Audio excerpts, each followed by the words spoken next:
Hey there, and welcome back to It's Your Move, where we talk about all things real estate, including where I work and live in Galveston, Texas. So today I'd like to talk a little bit about vetting a reputable moving company. I mean, if you're buying a new home or selling your home, you're probably going to need to move. And you want all your things taken care of. You like the things you have, right? And a lot of these things might have a lot of sentimental value or just a lot of, intrinsic value. So you want to take care of those things. You want to make sure your things get to where you're going so you can have them when you get there. And in doing so, we got to make sure that we hire somebody reputable. I mean, moving is rarely stress-free in the first place. There's so much to do, and a lot of times you're on a timeline, so it can be very stressful. So during this time, don't gloss over the importance of vetting a moving company because your things are important to you and you deserve to have the things that you have and have them in good working order, right?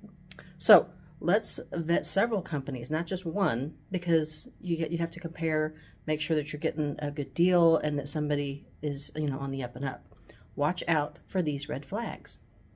The first one is that the basics are not in writing.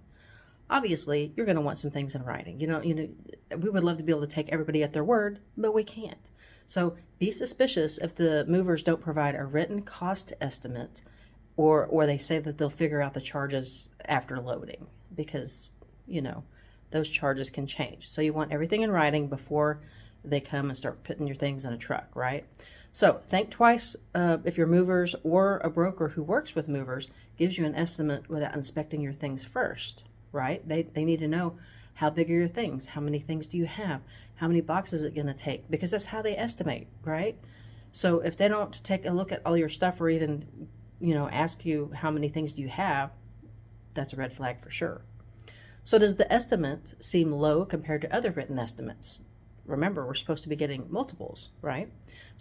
Furthermore, watch out if your movers ask you to sign blank documents or claims that you have more possessions than your estimate actually says. I mean, sometimes they might add a few things on there. You have to read what's written down and make sure that it matches what's really true, okay? The next red flag to watch out for is that their details aren't quite clear. You ask questions. Be wary if the company does not have a local address or doesn't identify themselves when you call them, because you just be calling any Joe Schmo off the street, right? So do the movers say that their insurance will cover your stuff, but they don't ask you to itemize or value your belongings? I mean, how do they know if they can cover it if they don't know what your stuff is worth, right? So are the movers even authorized to be movers? Are they bonded, insured, all that kind of stuff? You really want to get to know that kind of stuff, right? So ask questions and pay attention to how they answer.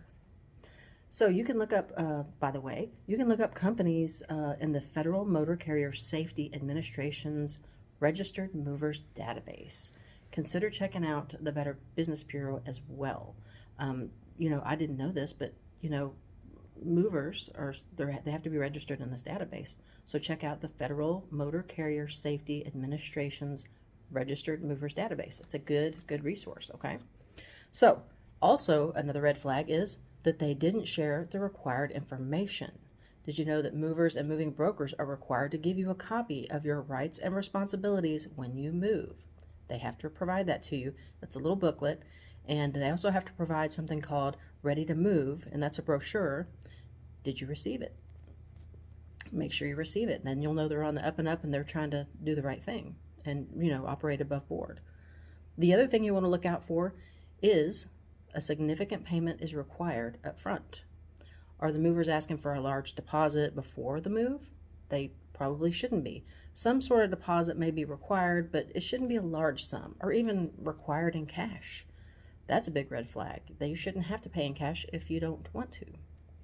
Talk to your realtor, that would be me, hopefully, about how to make your move more smooth or smooth as possible. I mean, your realtor has knowledge and skills to help you make informed decisions and more insight on some of the ins and outs of the moving process and the home buying and selling process. So look out for these red flags. That will help you out a lot. Consider these things. Make sure you get multiple estimates in writing, okay? Watch out for these things. I hope this was helpful. See you on the next one. And remember, it's your move.